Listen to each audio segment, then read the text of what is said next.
2027 yılına kadar ana planda kanırtacak ama 28 Şubat'ta etkisini daha fazla hissedeceğiz. Benim bahsettiğim konu gökyüzünde bir de Merkür Retro'ya girecek, Venüs Retro'ya girecek, şu anda Mars Retro. Retroların hepsi astrolojide Güney Ay düğümü gökyüzündeki uzaydaki kara delik gibidir. Yani ne olur bir şeyi yok edebilir, senin elinden alabilir. Kara delik yaklaşanı yutar. Evet. Peki bu Güney Ay düğümünün bu metaforik yaklaşımıyla ve bugünkü gökyüzü açısıyla o kara delik kimleri yutma riski taşıyor? Yaptım olmadı diyen grup şu dönemde daha çok hangi grup olacak? Hangi burçlar? Başak Burcu, Oğlak Burcu ve Boğa Burcu. Retro'da karşıyı eleştirmek yasak abi. Hangi tarihlerde? 1 Mart 14 Nisan arası. Eşini, erkek kardeşini, babanı, Evet. erkek cinsinden kimseyi eleştirmiyorsunuz. Eleştirmeyeceksin. Gökyüzü şu anda af enerjisi yayıyor ve sen aslında winner olmak istiyorsan gökyüzüyle el ele ver. Direnirsem ben affedemiyorum, öyle şeyler yaptı ki affedemiyorum, benden bunu isteme diyorsam. Gökyüzüyle inatlaşmak demek Allah'la inatlaşmak demektir. Tamam, gökyüzü dediğim benim Allah, yani bizim anlattığımız bu gezegenlerin kurucusu Allah. Efendim merhabalar, astrolog Aytaç Öner'le birlikteyiz. Hatırlayacaksınız, daha önceki 2 yayınımızda peş peşe şunları söylemişti. Son yayında tevekkül dedi. Bu dönemin gereği tevekkül. Bir önceki yayınımızda da salın gitsin demişti. Aytaç her geldiğinde bir sloganla geliyor. Hatta ben kendisine şu soruyu sordum ve dedim ki Aytaç geçen dediğin oydu, şimdi bunu söylüyorsun. Çok enteresan bir cevap verdi ve dedi ki Emel, gökyüzü her dönem sizden başka bir şey olmanızı istiyor. Bakalım bu dönemin gökyüzünün bizden istediği sloganı neymiş? Siz hoş geldiniz. Aytaç sen de hoş geldin. Çok teşekkür ediyorum beni programına davet ettiğin için. Öncelikle daha önce geldiğinde salın demiştim. Evet, doğru. Ondan sonra tevekkül enerjisinin üzerine durmuştuk. Doğru. Şimdi konular biraz daha ileriye gidiyor. Bak, saldık, rahatladık. Tevekkül ettik, yine rahatladık. Artık vahdeti vücut enerjisi. Çünkü balık burcunda tutulmalar gerçekleşecek ve gökyüzündeki bütün gezegenler balık burcuna geçiyor. Balık burcu nedir? Başak burcunun karşısıdır. Yani bir şeyin ne olduğunu anlamak için önce ne diyorlar? Ne olmadığını bil. Şimdi burada bir şey var. Bir kap var ve içerisinde 10 tane elma var. Başak burcu bunun içindeki çürükleri ayıklamaktır. En güzel renkleri olanı ortaya çıkartmaktır ve bir eliminasyondan geçirip, tamam mı? Ne oldu? Geriye 4 tane en iyi elma kaldı. Bu Başak burcudur. Balık burcu da nedir? Hepsini kabul etmektir. İşte bizim vahdeti vücut dediğimiz, yani birlik felsefesi astrolojide balık burcu yönetimi altındadır. Şimdi bu dönemin mesajı ve mottosu da şudur.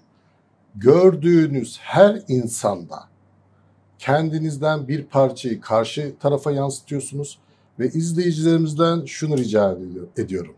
Herkesi kendiniz gibi görün, kendiniz olarak görün. Yani her insanı yüce Yaradan'ın sizinle iletişim kurduğu insan olarak görün.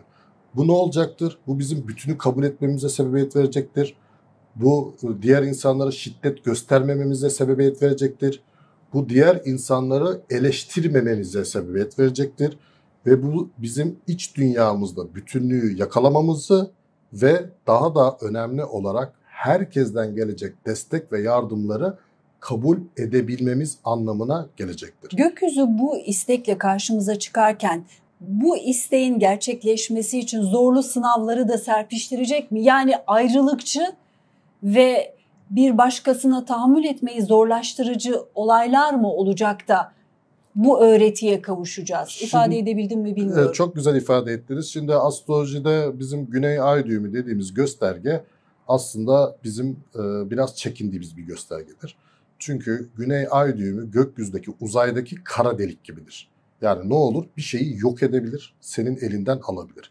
Bunun Başak Burcu'nda olması, aşırı eleştirisel, bütünü kabul etmeyen, mükemmelliyetçi ve kontrolcü enerjinin bize fayda sağlamasından ziyade çalıştığımız konuların yok olmasına, zarar görmesine ve negatif sonuç almamıza sebebiyet veriyor.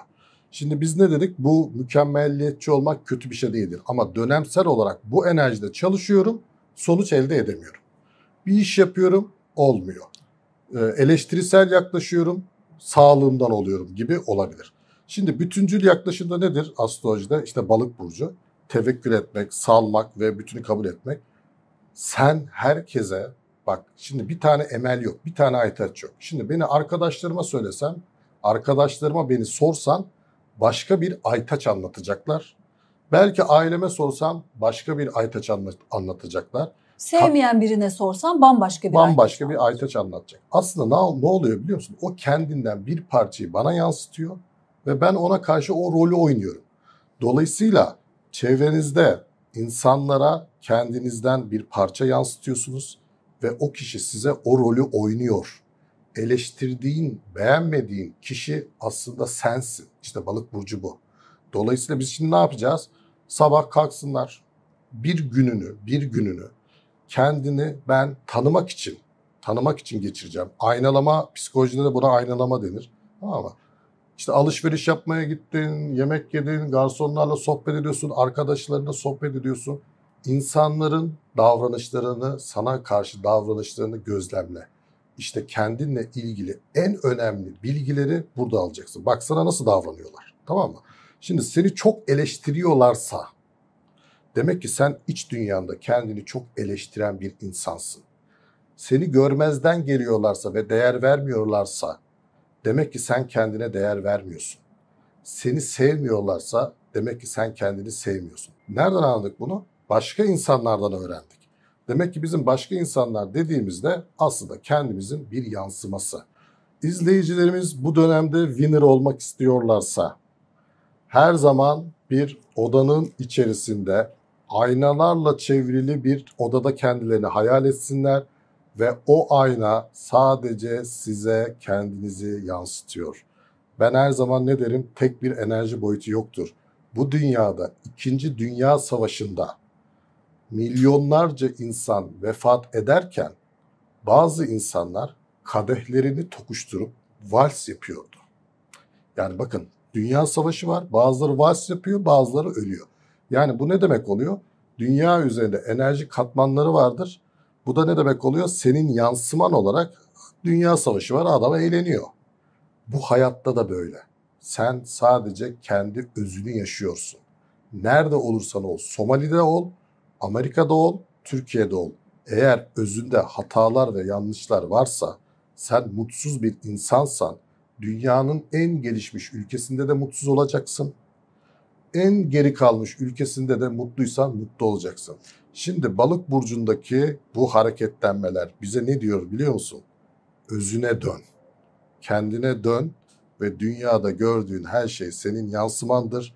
Eğer dünyada bir hata görüyorsan o hata sende vardır. Dön kendinde o hatayı bul. Az önce Güney Ay düğümünü kara deliğe benzetmeni biraz daha açar mısın? Kara delik yaklaşanı yutar. Evet. Peki bu Güney Ay düğümünün bu metaforik yaklaşımıyla ve bugünkü gökyüzü açısıyla o kara delik kimleri yutma riski taşıyor? Şimdi bir aşırı mükemmelliyetçi insanları yutma riski taşıyor. Yutma demek şu demektir. Etkisiz hale getirme. Evet, yani yapıyor olmuyor. Yapıyor sonuç alamıyor. Ve en sonunda yavaş yavaş etkisini gösterir ki onun da görevi seni oradan uzaklaştırmaktır. Tamam bak, olmuyor, git demektir. Tamam, git buradan demektir. Daha sonra bu Başak Burcu'nda olduğu için bağırsak ve mide problemleriyle kendini gösterir. Eğer ki sen de bir bağırsak ve mide problemi yaşıyorsan ve bunu tabii ki doktorlar hani bir mikrop bulamadıysa, psikolojik diyorlarsa sana, anla ki aşırı mükemmelliyetçi ve eleştirisel bir insansın. Tamam mı? Bak, doktorların işine girmiyorum. Hani bir mikrop vardır falan filan değil. Diyorlar ya bu psikolojik. Eğer psikolojikse psikolojik değil. Güney Ay düğüm Başak. Tamam mı? Şimdi bu ilk sonra kendini hastalık olarak belli eder. Seni bir uyarır. Tamam, buradan git kardeşim. Bu yol değil der. Daha da devam edersen, ben çok fazla danışmanlık vermiş, deneyimleri çok yüksek olan bir astrolog. İnsan yavaş yavaş intiharın eşiğine bile gelebilir. Yani ben olmuyor, yapamıyorum. Benim bu dünyada olmuyor falan deyip yavaş yavaş intihar edecek demiyorum. Ama bu düşünceler kafasında belirebilir. Yaptım olmadı diyen grup şu dönemde daha çok hangi grup olacak? Hangi burçlar? Başak Burcu, Oğlak Burcu, ve Boğa burcunda bu enerji olabilir. Özellikle Boğa burcu değişimlere direnen ve kabul etmeyen bir göstergedir. Başak burcu hep hata arıyor. Hep hata arıyor. Hiç böyle bir mükemmel, bu da yanlış değil ama işte dönemsel olarak işlemiyor. Oğlak burcu da kontrolcü ve mükemmelliyetçi bir burçtur. Dolayısıyla dönemsel olarak bunlar işe yaramıyor. Tamam mı? Yani dönemsel olarak sizin enerjiniz atıl kaldı. Atıl kaldı. Şimdi iki türlü olabilir. Şimdi bunlar diyecek ki kardeşim bizim fıtratımız böyle, ne yapalım o zaman? İşte anlatıyoruz ne yapacağını. Yani çalış, mükemmeli yapmaya uğraş. Ona bir şey demiyoruz, hiçbir şey yapmayın demiyoruz. Ama olmadıysa evde kendini hasta edeceğine olmadı abi de. Tamam. Bunda bir de gizli kibir de var. Yaptım Evet. nasıl olmaz? O da olabilir, tamam mı? Yani mükemmel olmadı. Olmadıysa başka bir şey öğrenmişsindir. Olmadıysa başka bir alana yönel gibi kendini heba etme. Hangi tarihe kadar kanırtacak bu üç burcu? Şimdi 2027 yılına kadar ana planda kanırtacak ama 28 Şubat'ta etkisini daha fazla hissedeceğiz. Bu 28 Şubat'ta. Tabii bu 28 Şubat'ta ve özellikle 14 Mart tarihinde de bunun tam güney düğüm yani Başak Burcu'nda ay tutulması gerçekleşecek, tamam mı? Yani bizim söylediğimiz konuları fiziki dünyada insanların deneyimleyeceği, evet bak programda konuşmuşlardı ve biz bunlara şahit oluyoruz diyecekleri tarihte 14 Mart. Tıp bayramında. Tıp bayramında bak, tıp bayramı çok enteresan bir zaman dilimine geçti. Yani tıp bile şoka girecek. Astroloji, tıp çok önemli bir şeydir. İnsanları şifalandırmak çok önemli bir şeydir. Ama bu dönemde Balık burcu çok aktif olduğu için şifalandırmanın yöntemi biraz rahatlıktan ve tevekkül enerjisinden geçiyor. Dediğimiz gibi doktorlarımız iyi ki varlar. Allah onları başımızdan eksik etmesin. Ama onların da söylediği gibi birçok hastalığı siz beyninizde kendiniz üretiyorsunuz. Bunlar hepsi psikolojikmen diyorlar. İşte onların biz farkına varacağımız bir zaman dilimindeyiz. Şimdi bizi çok iyi dinlerlerse elde edecekleri şey ne olacak biliyor musun? Mutluluk. Yani sağlık. Ben bu ilacı verdim, iyileşeceksin garantisinden bir çıksınlar. İlacı yine versinler ama ötesinde bir alana da yer açsınlar. Tabii canım, şimdi zaten doktorlar bakıyor orada bir mikrop bir şey gördükleri zaman zaten ilaç veriyorlar. Bir şey olmayınca da diyorlar ki ya bu sen psikolojikmen böyle oluyor. İşte biz onlara sesleniyoruz. Yani sen gidiyorsun doktora, hiçbir şeyin çıkmıyorsa demek ki mükemmelliyetçi ve kontrolcü bir insansın. Burada olanı kabul edemiyorsun. Balık burcunun diğer bir özelliği de kabule geçmektir. Sen çevrendeki olayları, pozisyonunu, yerini kabul edemiyorsun. Abi kabul et ya. Yani pozisyonun neyse kabul etmek çok önemli. Bakın, kabul etme enerjisi %50 olarak, bak %50 olarak senin mutlu olmana ve sağlıklı olmana sebebiyet verecek bir enerjidir. Ya bu söylediğimiz şey çok zor bir şey, çalışarak elde edilecek bir şey değildir. Balık burcu çok ruhani bir göstergedir ve insanın bilinçaltıyla alakalıdır. Yani balık burcu gökyüzünde aktifken senin fiziki dünyada bir eylem ve hareket yapmana gerek yok. Çünkü fiziki dünyayı ilgilendiren bir burç değil. Tamamen bilinçaltı ve psikolojiyle alakalı. Yani oturduğun yerde şöyle düşünüyorsun.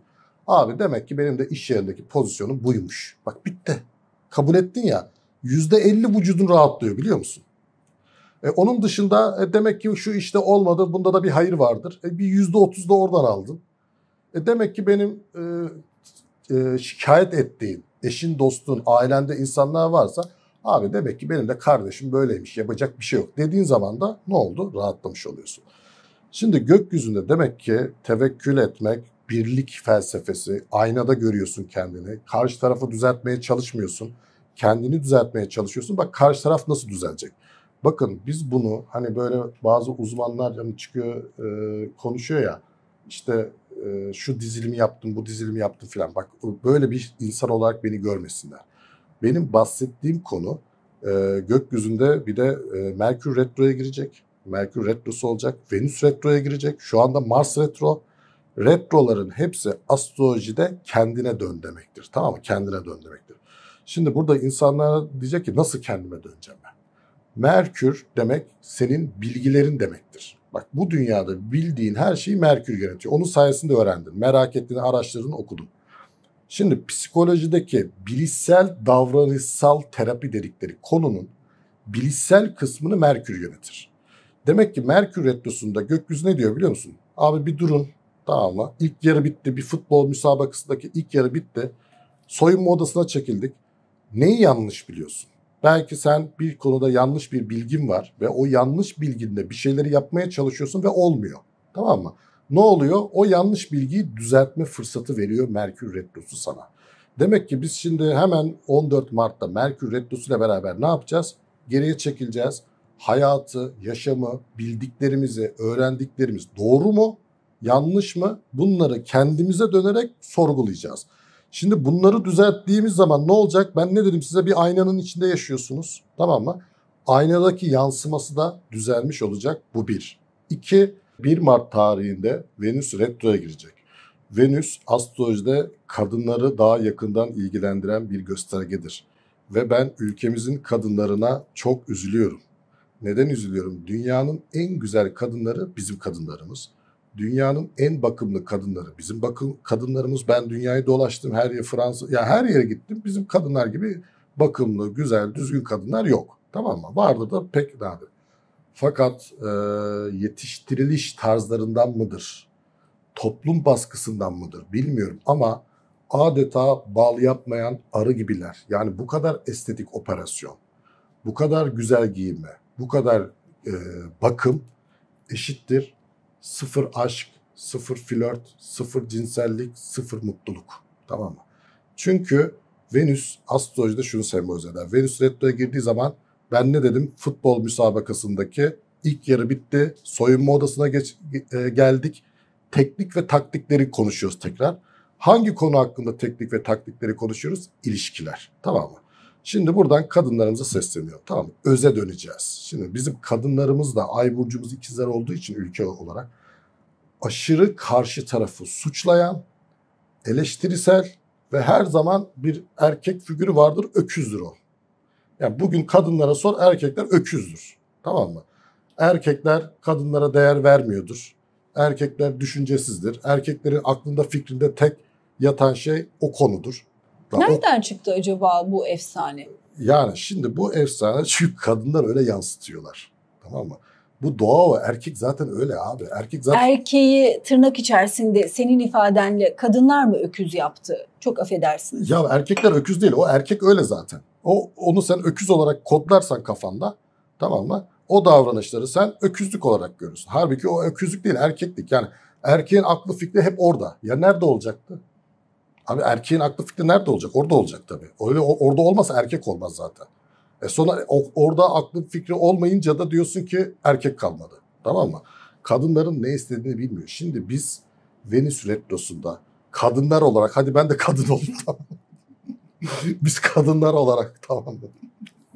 Ben de onun hani zıtlık olmasın diye soyunma odasına girdik. Retroda karşıyı eleştirmek yasak abi. Hangi tarihlerde? 1 Mart 14 Nisan arası. 1,5 ay. 1,5 ay. Eşini, erkek kardeşini, babanı, patronun erkekse onu, Tabii. karşı cinsten, Evet. erkek cinsinden kimseyi eleştirmiyorsun. Eleştirmeyeceksin. Tamam, eleştirmeyeceksin. Suçu da karşı tarafta görmeyeceksin.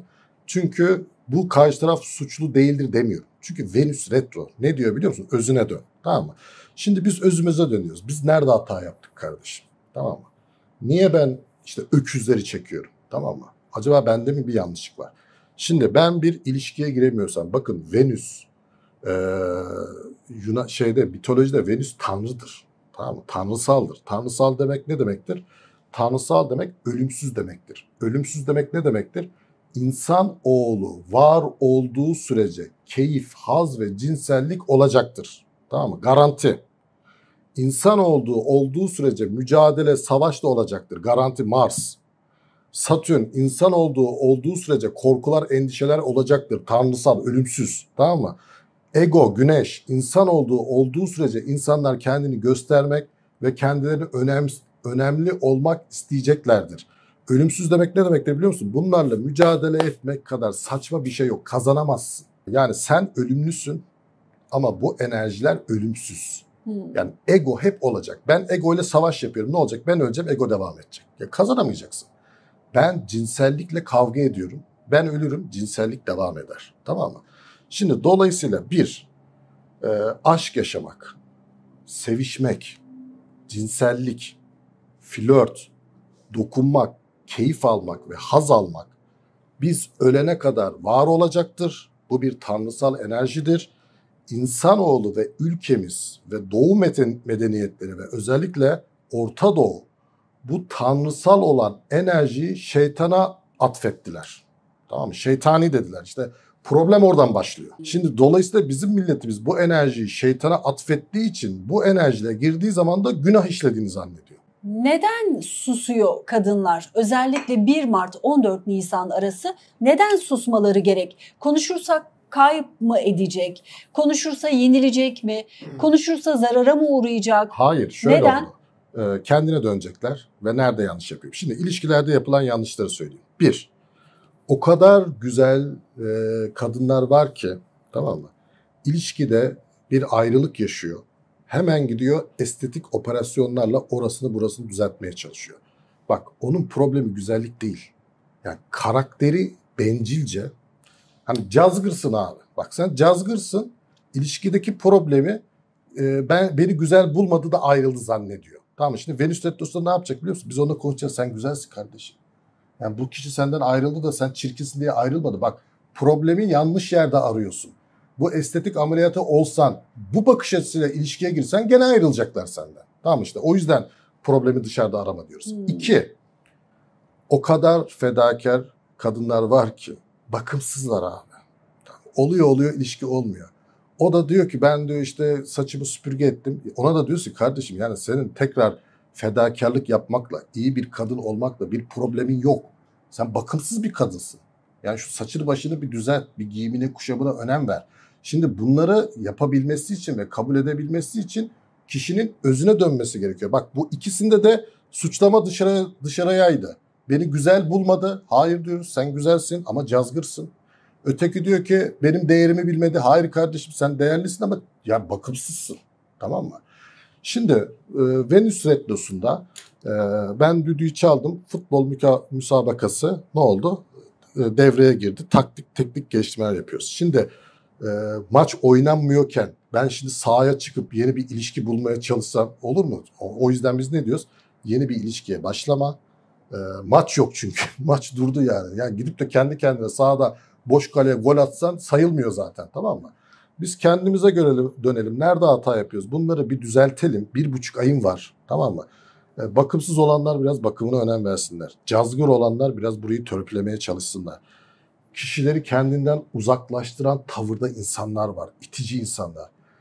Bu iticilikten memnunsa memnun ama ben ilişkiye giremiyorum diyorsa iticisin kardeşim yani, tamam mı? Peki halihazırda ilişkisi devam edenlere önerin ne olur? İlişkisi yoksa başlamasın dedin. İlişki bir kendini rölantiye alıp yenilesin önerilerin dahilinde, ama ilişkisi devam eden ne yapmalı? O da sussun mu? Ya ben burada sussun demiyorum, yani yanlış anlaşılmayın. Yani ilişkide bir problem varsa kendine döneceksin. Tamam mı? Şimdi kadınlarda bu yoktur. Kadınlar karşı tarafa saldırır. Tamam mı? İlişkinde bir problem varsa belki de sende suç var ya. Hemen niye karşı tarafa saldırıyorsun? Buradan sadece kadınlara değil erkeklere de sesleniyorum. Erkekler de çok şikayetkar. Tabii onlar da var. Şimdi önümüzdeki dönem retrolar dönemidir. Retrolar döneminde enerji dışarı akmaz, içeriye akar. Yani winner enerji dışarıda aramayın, içinizde arayın. Bu da ne demek oluyor? Sen hayatla ilgili bir problem yaşıyorsan bunun çözümünü kendi içinde bulacaksın ve çözeceksin.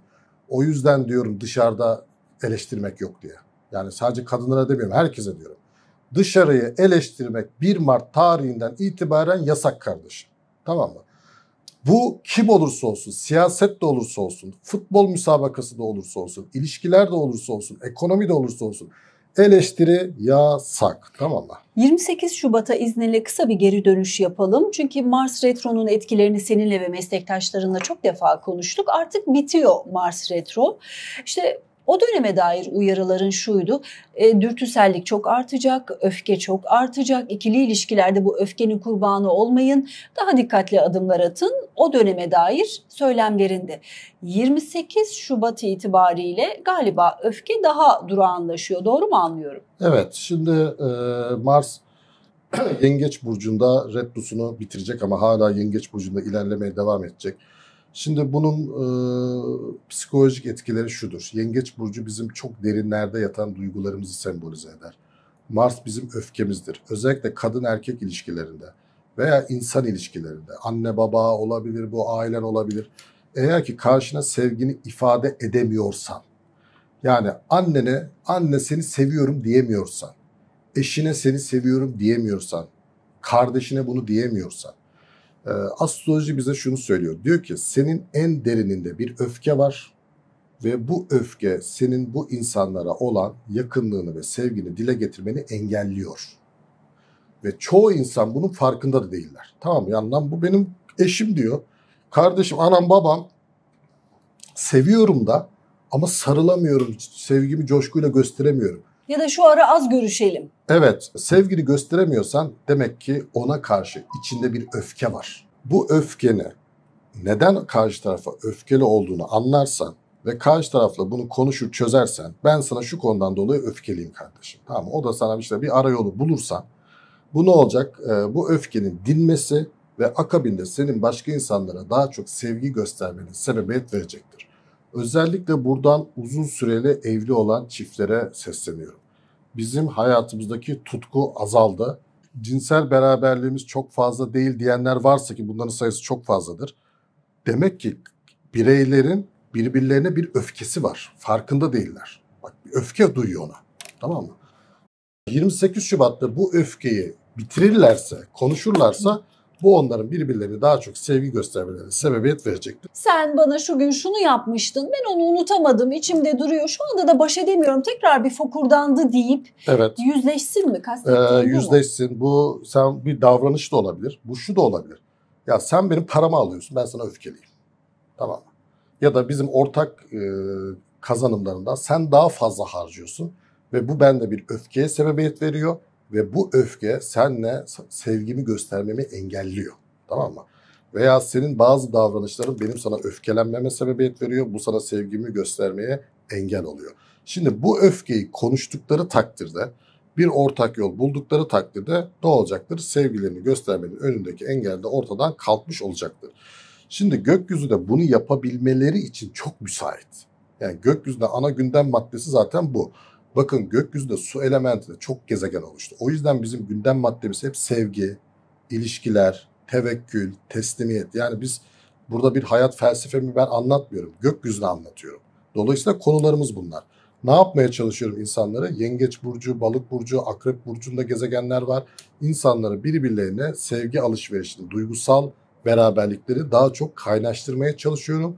Çünkü insanoğlu bu dünyada sadece toprak elementi, yani bir yemek yiyerek beslenmez. Bak, beslenmenin 3-4 yolu vardır. 1. Yemek yersin, beslenirsin. 2. Sürekli yeni şeyler öğrenirsin, beslenirsin. 3. Çok önemseniyorsundur. Bu da ateş elementi. Güzel işler yapıyorsundur. Takdir ve alkış alıyorsundur. Besleniyorsundur. İşte su elementinde beslenebilmen için birisinin seni sevmesi gerekiyor. Yani seni seven insanlar yoksa sen demek ki bir tarafın beslenemiyor. Ve beslenme de ne kadar önemlidir dünyada. Beslenmeyi deyince sen yemeğini yedin çıktın beslendin zannetme. Sevgi alışverişinde bulunamıyorsan hala açsın. Beslenmemişsin ve beslenmemek insanı nereye götürür? Ölüme götürür. Tamam mı? O yüzden bakın, balık burcu, akrep burcu, yengeç burcu astrolojide bu yüzden önemlidir. Ve gökyüzündeki gezegenler burada olduğu için insanların birbirlerini sevgiyle besliyor ve besleniyor olması gerekiyor. Ve bunun önündeki engel de öfke diyorum şu anda. Mars Retrosu bize onu gösteriyor. Öfkeyi kaldırın. İkinci engel ne dedik yayının başında? Aşırı eleştiri. Herkes mükemmel olamaz kardeş. Bu da böyle ya. Ya senin de kardeşin böyle kardeşim. Yani hataları var, yanlışları var. Onu da öyle sev. Hani mükemmelliyetçi olmayın, kontrolcü olmayın derken onu demek istiyorum. Yani benim bu yayında söylediğim her şeyi çok iyi anlarlarsa ortaya çıkacak konu sevgi olacak. Ve duygusal olarak beslenme olacak. Ve şu anda insanların cinsellik zannettiği konu, bak birçok buradan hani erkekleri eleştiriyorlar ya, hani erkekler bu konularda çok aldatıyorlar falan diyorlar. Abi farkında değil. Bakın, birçok erkek kendini Kazanova, çapkın zannediyor. Halbuki bunun altında yatan arayışları sevgi arayışı. Tamam mı? Yani o kendini çapkın, halbuki sevilmek istiyor. Buradan yani yeteri kadar beslenemediği için orada mı telafi ediyor? Orada tabii farkındalığı da yüksek değil. Zannediyor ki orada birisinin onun başını okşaması, Birisinin ona ilgi gösterge, birisinin ona dokunması aslında hoşuna gidiyor. Sentetik de olsa bir sevgi aldığını sanıyor. Evet. Az önce öfke ve yüzleşme konuları ile ilgili. Yüzleşin, öfkenizi bir şekilde dönüştürün dedin. Peki öfkeye bağlı küslük varsa ve bir süredir o küslük devam ediyorsa o öyle kalsın mı, yoksa tekrar bir araya gelip küslüğü de bitirmek gerekiyor mu? Şimdi gökyüzü şu anda küslüklerin bitmesi, kaynaşmamız, barış, bir bayram gibi. Hani bayramda küslük olmaz ya, gökyüzü bayram gibi. Balık burcunda bir sürü gezegenler var. Bu da Akrep burcunda yengeç. Bunların hepsi kaynaşmak, barışmak ve bütünü korumak adınadır. Dolayısıyla eğer küslükler varsa bitmesi adına çok önemli bir zaman dilimindeyiz. Çünkü gökyüzünde bağışlama enerjisi çok aktif. Balık burcu affetmektir. Affettikçe winner olacaksınız. Bakın, winner olmak için sizden çok çalışın, mücadele edin demiyorum. Kabul et diyorum, tevekküle geç diyorum, affet diyorum, winner olacaksın diyorum.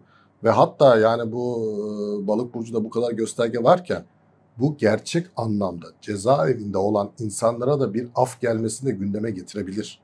Bakın, bu dönemde sadece ülkemizde değil, dünya üzerinde mahkum olmuş insanların affına da sebebiyet verebilir. Burası çok önemli. Evet. Bunu daha önce konuşmamıştık ve balık burcunun bu özelliğini ben bilmiyordum. Gökyüzü şu anda af enerjisi Af enerjisi yayıyor. Ve sen aslında winner olmak istiyorsan gökyüzüyle el ele ver, evet. Sen de affet. Onu modelle. Evet.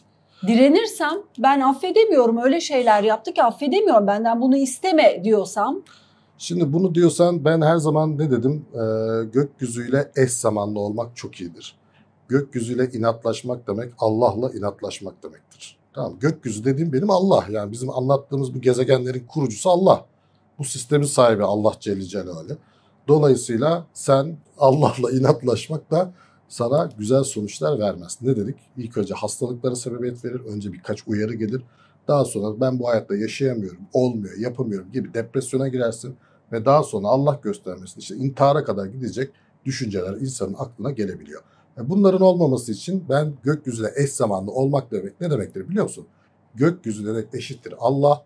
Allah demek, Allah şimdi arıyorlar ya, Allah nerede? Yani sen ne görüyorsan işte Allah'ın yarattığı şey. Yani dışarıda ne görüyorsan, ne varsa bunun hepsinin sahibi Allah'tır.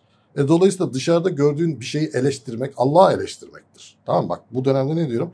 Dışarıda gördüğün bir şeyi beğenmemek Allah'ı beğenmemektir. Tamam mı? İçinde hissettiğin bir duyguya karşı gelmek Allah'a karşı gelmektir. Şimdi bu balık burcunda ne dedim? Bütüncül bakmak, vahdeti vücut enerjisi dedim, tamam mı? Demek ki biz Allah'ın sisteminde her gördüğümüz yerde Allah'ı görüyormuşuz gibi davranalım. Her eleştirdiğinde Allah'ı eleştiriyorsun gibi görelim, tamam mı? Her suçladığında Allah'a suçluyorsun gibi baktığın zaman hadi bakayım, yiyorsa suçla. Delikanlıysan suçla kardeşim. Delikanlıysan çık şu bana böyle yaptı böyle yaptı de. Bak, bu bakış açısından bakarsan suçlayamazsın. Tamam mı? Sen bunun, Allah biz ne diyorduk? Sonsuz Rahman ve Rahim'dir. Her şeyin en iyisini bilendir. Mecburen diyeceksin ki ulan bu oldu ama demek ki vardır bunda bir şey diyeceksin. Demek ki Allah böyle istiyor. Demek ki böyle olması. Ya bu ne yapacak biliyor musun seni? Bu senin Allah'la eş zamanlı ilerlemen. Ama bu her zaman böyle olmayacak. Yani Allah her zaman enerjileri değişiyor. Bazen kendini öyle bir enerji içinde bulacaksın ki son derece güçlü, girişken, yeni atılımlar yapıyorsun, girişkenlikler yapıyorsun. Bazen kendini öyle bir enerji içinde bulacaksın ki daha fazla para kazanayım, daha fazla çalışayım, şurayı da inşa edeyim, tamam mı? Yani bunlar Allah'ın enerjileridir. Şu andaki enerjiler daha fazla çalışayım, daha fazla mücadele edeyim değil. O gün bugün değil. Bugün değil kardeşim. Tamam. Bugün sen bırak diyor bana. Biz hallediyoruz diyor. Tamam mı? Bugün bakın, izleyicilerimiz kendini nasıl zannetsinler biliyor musun? Şimdi bu VR gözlüğünü taktın. 3 boyutlu bir filmin içine girdin. Ya filmin içinde sen bir şey yapıyor musun? Biz film izliyoruz. Tamam mı? Bakın, balık burcunda bu kadar gezegen varken doğru bakış açısı şudur. Ben bir filmin içinde film izliyorum. Yani izleyiciyim. İzleyici olarak bakıyorum ne oluyor, ne bitiyor. Ya sen düşün ki ben film istiyorum, filmi eleştiriyorum. Tamam mı? Film izliyorum, filmdeki bir karakteri kendim zannetmişim. Panik yapıyorum. Panik yapmazsın. İzlersin, keyfini alırsın. Bu dünyayı da 28 Şubat'tan itibaren bir film gibi görün. İçindeki duygu, heyecan, bilmem ne filan, bunların hepsini yaşayın ama bir film olduğunu fark edin. Kendinizi heba etmeyin. 28 Şubat'ta madem bu kadar kritik bir eşik varsa Ekonomi nasıl etkilenir? Döviz bizim ülkemiz için çok önemli. Senden önce de bir ekonomi yayını yaptık. Orada da şöyle bir başlık verdi Devrim Akyıl bize ve dedi ki bir gece ansızınlara hazır olun. İşte Devrim'in söylediği başlık senin gökyüzü yorumlamanla anlam kazanıyor mu? Geçtiğimiz yayında ben dünya üzerindeki savaşların sona ereceğiyle ilgili bir öngörüde bulunmuştum. Evet dedin gerçekten. Evet ve savaş... Ben de inanmamıştım. Sen de inanmamıştın. İçimden dedim ki Gazze böyleyken, Ukrayna, Rusya her an kıvılcım tekrar alevlenecekken Aytaç ne diyor dedi. Ya biz şimdi haberleri izleyip konjonktüre bakıp yorum yapan astrologlardan değiliz. Yani savaşın en şiddetli ve çözümsüz olduğu alanda biz bunu söyledik. Tamam mı? Evet. O yüzden sen doğal olarak dedin ki ya nasıl böyle bir şey olabilir? Ya hiçbir şey çözümlenmemiş. İlk önce Suriye'de Esad'ın çekilmesiyle beraber bir ortam hafifledi. Ondan sonra Gazze'de bir barış ateşkes anlaşması yapıldı ve orası da çözülüyor. Ve şu anda tek bir konu kaldı: Rusya ve Ukrayna. Tamam mı? Şimdi Balık burcundaki bu gezegenlerin Amerika, Rusya ve Ukrayna'nın haritasını inceleyerek yapmış olduğum yorumu söylüyorum. Tamam mı? Yani bu şey değil, konjonktürel bir yorum değil. Zelenski sahneden çekiliyor. Yeni dönemde Zelenski diye bir figür yok. Tamam mı? Donald Trump ve Putin bir araya geliyor ve bu savaş ortadan kalkıyor. Yani bu savaş daha psikolojik devam edebilir, mücadele bilmem ne devam edebilir. Ama fiziksel olarak füze, müze, bomba bunlar yok. Tamam mı? Şimdi bu savaşsızlık ortamı ekonomiyi acayip pozitif etkileyecek. Suriye zaten baştan yapılandırılması gerekiyor. Rusya, Ukrayna buradaki işte Avrupa'nın bazı mağduriyetleri oldu, tarımla ilgili bir konular oldu. Yani ne oldu? Koç burcuna gezegenler geliyor. Yeni bir başlangıç, ekonomi çok iyiye gidecek diyebiliriz, bu bir. İki, gökyüzünde Balık burcundaki tutulma. Ülkemizi soruyorsanız hani dolar çıkar mı falan diyorsanız çıkabilir, tamam mı? Dolar çıkabilir. Hissedilir oranda mı çıkabilir? Ya çıkabilir dediğim çıktığını onlar anlarlar. Hani çıkabilir şey 35 iken 37'ye ben çıkmak demiyorum. 35 iken 70-80, tamam mı? Şimdi bu enflasyona bağlı. Bu olabilir, ülkemizde de olabilir. Yani yakın tarihte, Yakın tarihte olabilir. Tamam mı? Çünkü Balık burcunda sınırlar tutulamaz. Balık burcu astrolojide sınırları açmaktır. Kontrol edemiyoruz dedik ya. Şimdi bizde ülkemizde döviz şu anda kontrol ediliyor. Uzunca bir zamandır. Evet, ben ne dedim şimdi? Kontrol enerjisi çalışmıyor dedim. Yani ne oldu şimdi? 28 Şubat'tan sonra önümüzdeki 2027'ye kadar önemli kontrol edemiyorsun. Edemeyeceksin. Yani neyse o gidecek. Su akar yolu bulur ya, öyle düşün. Tamam mı? Ben ekonomist değilim ama benim tahminlerime göre doların şu anda hak ettiği nokta 60-70 filandır, değil mi? Şimdi 28 Şubat'tan sonra tutamazlar bunu. Tutamazlar. O gider yani. Dolayısıyla dolar, euro, altın filan bunların hepsi fırlayabilir. Yani 2025'te senin doların yeri olarak gördüğün 60'ı realde de görür müyüz? Görürüz. 2025'te. Görürüz. 80'i bile görürüz bence. Burası sınırların bak. Sınırlar yıkılıyor. Bak sınırlar yıkılıyor. Sınır ya dizginleyemiyorsun, tutamıyorsun. Ne dedik? Kontrolcülük çalışmıyor. Mükemmelliyetçilik çalışmıyor. Bırak nereye giderse gitsin. Ya bizim Necati abinin bir lafı vardı mahallede. Ben bütün hayat felsefemi Necati abiden almışımdır. Benzine zam gelirdi. Mesela atıyorum benzin 1 liraya 2 lira oldu ya. Derdi ki 10 lira olsun derdi, tamam mı? Niye abi derdik? Binen bilmeyen belli olsun derdi. Tamam mı? Yani böyle şeyleri kontrolle yapamazsın. Bırak olsun, doğal olarak neyse o olsun. Balık burcu da zaten bize bunu gösteriyor. Dolayısıyla ben ekonomist değilim. Benim söylemlerime göre yatırım yapanlar zarar edebilirler. Ama astrolojik olarak doların 70'lere 80'lere gitme potansiyeli vardır. Ama olmasa da ben bununla ilgili bir sorumluluk kabul etmiyorum. Tamam Peki bu öngörün 2025'in genelini mi kapsıyor? Balık burcunun etkisi hangi aralıkta geçerli? 28 Şubat'tan itibaren yavaş yavaş görürüz. Tamam. 28 Şubat'tan itibaren yılın sonuna kadar. 2027'nin sonuna kadar hiçbir şeyi kontrol altına alamazsınız ki almamanız da gerekiyor. Altın içinde bu söylediklerin geçerli herhalde. Ya En son duydun mu bilmiyorum. Haberleri takip etmiyorum dediğin için böyle konuşuyorum izninle. Amerika İngiltere'den altınlarını istedi, getir dedi. Bu da başına şöyle bir iş açtı. Dünyanın en çok altını olan ülkesi Amerika. Şimdi deniyor ki ispatla. Biz senin her dediğine inanmıyoruz. En fazla altın sendeyse girip sayacağız. Şimdi Amerika'nın Merkez Bankası'na girilecek ve altınları sayılacak. Bu da tabii altında oynamalara neden olabilir mi diye ekonomistler tarafından konuşuluyor. Astrologlar ne derler buna? Şimdi astrologlar... Bir rally, bir uçuş söz konusu olabilir mi? Rally söz konusu olabilir ama bu suni bir rally olur. Çünkü gökyüzünde Plüto gezegeni Kova burcunda ilerliyor ve altınla ilgili gerçekleri öğrenecekler. Yani altına gökyüzünün bakışı çok hoş değil.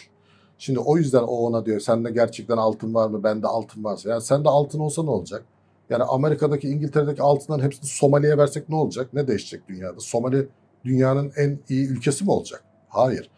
Astrolojideki gücü belirleyen gösterge Mars'tır. Silah, kim güçlüyse, silahlı olarak kim güçlüyse dünyanın en zengin ülkesi odur. Yani altınının en çok olan ülkesi zengin değildir. Silah olarak en güçlü ülke kimse en zengini odur. Dolayısıyla altınla ilgili bu yorumlar, tamam mı? Hani sende altın vardı, bende altın vardı. Amerika'da der ki bende altın yoktu kardeşim, ne yapacaksın? Tamam, ne yapacaksın? Ne değişecek? Hiçbir şey olmaz. Bu da insanlarda şunu uyandıracak. Bak Plüto geçen yayında anlattık, Kova burcunda zihinlerde devrimdir. Tamam mı? Ulan bu altın yemişler bizi kardeşim. Hani altını olan güçlüdür, altın bilmem ne. Baksana adamda altın bile yokmuş. Bence altın fiyatları dediğin gibi yükselebilir. Ama bu olay insanların altına bakış açısını değiştirecektir. Altın eskisi gibi güvenli liman olmayacaktır. Bu bir suni gündemdir. Doğal değildir. Bak programın başında ne dedim? Tanrısal enerjiler dedim, tamam mı?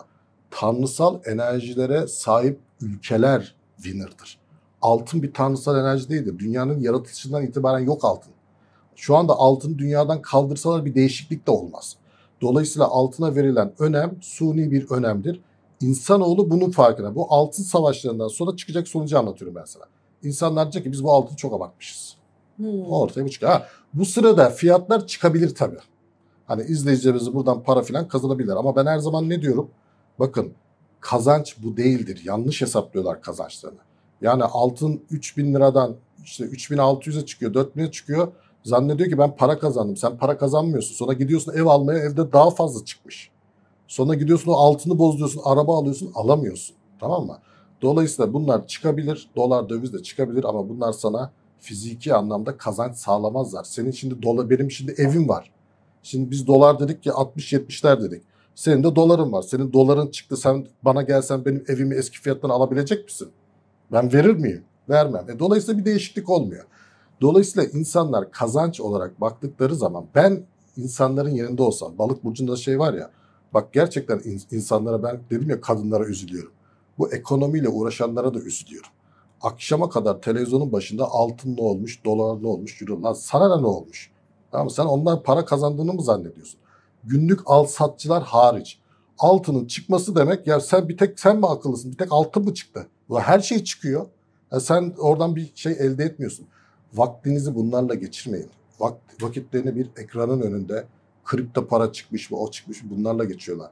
Dünya üzerindeki gerçek kazanç, İngiltere'ye bakın abicim. Dünyayı İngiltere yönünde. Toprak kiminse, hani diyorlar ya Sir, Lord, tamam mı? Bu makamlar toprak sahiplerine verilmiş makamlardır. Sen bir toprağın hakimiysen sana adam diyor ki Sir, Lord diyor. Ama altının varsa demiyor. Dolayısıyla izleyicilerime şunu söylüyorum. Dolar, euro, altın ne olmuş ne bitti, bunlara çok fazla kafayı yormayın. Önümüzdeki dönem çünkü ekonomik kaygıların çalışmayacağı bir dönem. Önümüzde balık burcunda gezegenler var. Balık burcu sonsuz tevekküldür, akışkanlıktır. Balık burcu ne demektir biliyor musun? Ne olursa olsun abi, altın, euro ne olursa olsun fark etmez demektir. Ay tutulması var. Şimdi ay tutulması 23 derece Başak Burcu'nda 14 Mart tarihinde gerçekleşecek. Şimdi bunun göstergesini biz ne dedik? Kontrolcülüğü bırakın, hani teslimiyetçiye geçin, kontrol edemeyeceksiniz. Orada yorumladık. 29 Mart'ta da 9 derece Koç burcunda bir güneş tutulması gerçekleşecek. Şimdi öncelikle Başak Burcu'ndaki tutulma balık aksında gerçekleştiği için büyük bir ihtimalle zaten hastaneye kaldırmışlar, Papa gidici gibi gözüküyor. Balık burcu Hristiyanlığı yöneten bir göstergedir. Hazreti İsa'nın sembolizmasıdır. Güneş ve ay tutulmaları önemli bir figürün ve liderin alaşağı olması enerjisidir. Bu da bize ne demek oluyor? Papa'nın büyük bir ihtimalle görevinin biteceği anlamına gelebiliyor. Bu bir sağlık problemi de olabilir, bu bir ölüm de olabilir. Sadece Hristiyanlık olarak biz bunu almayalım. dünya üzerinde böyle dini konularda, ruhani konularda liderlik yapmış olan insanların da tutulmada devir teslim töreni gibi düşünelim. Bunlarda bir değişiklik olabileceğini bize gösteriyor. Şimdi bunun dışında özellikle tarım ve çiftçilikle uğraşan insanlara şu uyarıyı yapalım. Çünkü Balık ve Başak Burcu astrolojide tarımla çok yakından ilgilidir. Yağış, hani diyorlar ya, kuraklık var, kuraklık var. Şimdi ben tarımdan çok anlamam ama önümüzdeki dönem yağışların ve su elementinin çok olacağı bir dönem. Şimdi ektikleri ürünlerin eğer ki bir böyle yağışa, suya ihtiyacı varsa bunların çok kazanacakları anlamına geliyor. Eğer bundan zarar görecekse de önlem almaları gerekiyor. Çünkü zarar ve sel gibi konular olabilirler, zarar görebilirler. Dolayısıyla tarımla uğraşan insanların winner'da olabilecekleri, kayıp da yaşayabilecekleri bir dönem. Şimdi biz astrolojiyi niçin hani öngörü yapıyoruz? Eskiden de tarımla ilgili öngörü yapıyorlardı.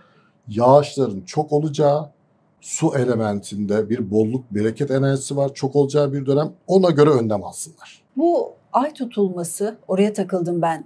Venüs retronun etkileri devam ederken olacak değil mi? Bu ikisinin etkileşimi nasıl olur? Şimdi hepsini bir araya getirdiğimiz zaman ortaya şu çıkıyor, tamam mı? Bak, birçok konunun çözüme ulaşacağı bir tarih olacak Mart ayı.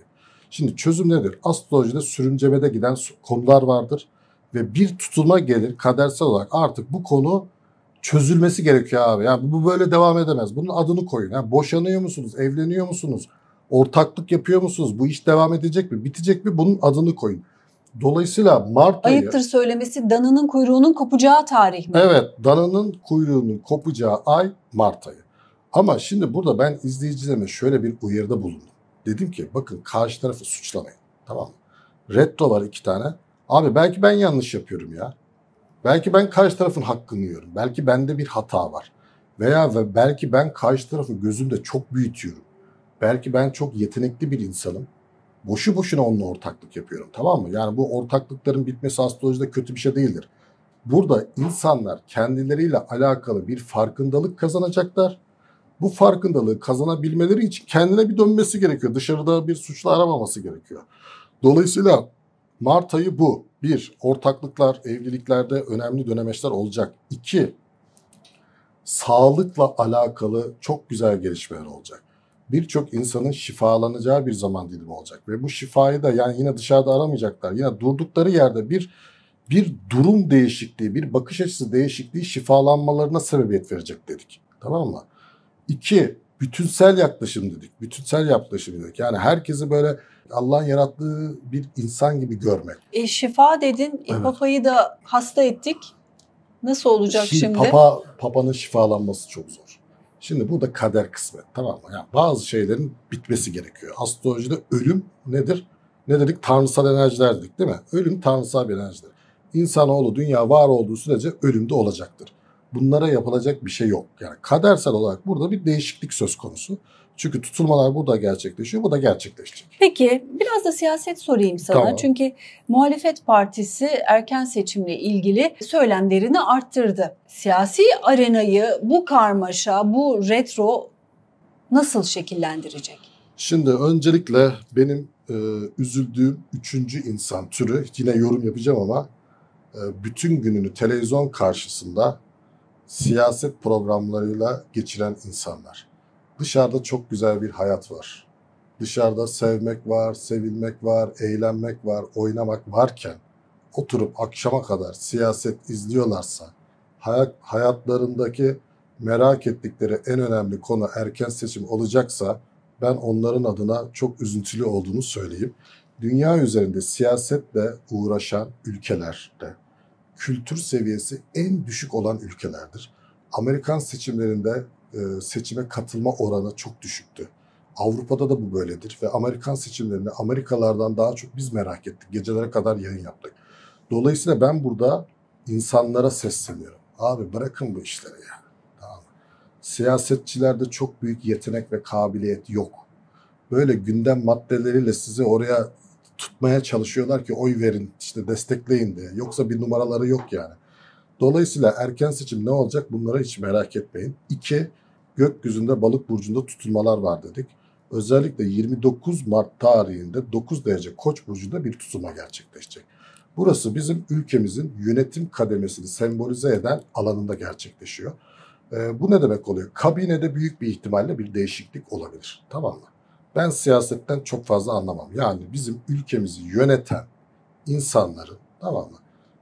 İşte bakanlıktır, ne bileyim başka konulardır, bürokrasidir. Buralarda artık bir yeni tazelenecek bir enerjinin geleceğini gökyüzü bize gösteriyor. Şimdi bunlar tutulmalarla gelmesi astrolojik olarak şu demek oluyor. Tutulmalar kadersel etkilere sahiptir. Kadersel etki demek ne demektir biliyor musun? Gökyüzü, yani Allah olaya müdahale etmiş demektir. Gökyüzü Allah olaya müdahale ettiği zaman senin oradaki oyunun bilmem neyin bir gerekçesi yok. Yani bazı değişiklikler olacaktır ama bu senin mücadelenle ve oyunla olmayacaktır. Dolayısıyla benim size tavsiyem, dalganıza bakın kardeşim, bırakın böyle şeylerle uğraşmayın ya. Ankara'dan telefon geliyor mu sana? Ben biliyorum ki bazı astrologlar Ankara'ya gidip geliyorlar. Evet. Artık nereye gittiklerini bilmem. Evet. Ama sana bu minvalde özellikle seçime yaklaşan zamanlarda herhangi bir partiden telefon geliyor mu? Bana partilerden, belediye başkanlarından, iş adamlarına kadar, hayat kadınlarından, işçilere kadar Türkiye'de yaşayan bütün insanlardan telefon geliyor. Benim hayata bakış açım bir parti başkanı olman, bir belediye başkanı olman, siyasetçi olman, hayat kadını olman, çöpçü olmanla alakalı bir şey yok. Ben haritayı açarım, gördüğümü yorumlarım. Dolayısıyla toplumun her kesimden tanıdığım, güzel diyaloglar kurduğum insanlar vardır. Merak ettiklerini sorar, ben de fikirlerimi söylerim. Başak, Oğlak, Boğa. Bunlar risk altında dedin. Peki Şubat ayının winner burcunu sorayım. Balık burcu winner değildir, winner oğlu winner'dır. Tamam mı? Balık. Balık burcu. Yengeç burcu winner'dır. Akrep burcu winner'dır. Bu üç burç hiçbir şey yapmasa bile sadece doğal fıtratlarını sergilediği takdirde müthiş kazanımlar elde edecekler. Özellikle bu sevgi alışverişi, beslenme gibi konularda çok seviliyor olacaklar ve hepimizin hayatında bu burçlardan bir insanın olması önemli, önümüzdeki dönemi rahat atlatmamıza sebebiyet verecektir. Yani yanımızda bir yengeç, akrep, balık olması aslında bizi rahatlatacaktır. Ona yansıyandan biz de nasipleneceğiz, evet, öyle mi? Aynen. Yani ya da mesela gelişen olaylarda bizi böyle sakin kalmamızı, daha huzurlu olmamızı, daha tevekkül halinde olmamızı sağlarlar. Teşekkür ederim. Ben teşekkür ederim. Her zamanki gibi kafaları karıştırıp. Efendim yorumlarınızı bekliyoruz. Yine Aytaç Öner klasiği ama biz onu çok seviyoruz. Sizin de sevdiğinizi biliyoruz. Teşekkür ederim.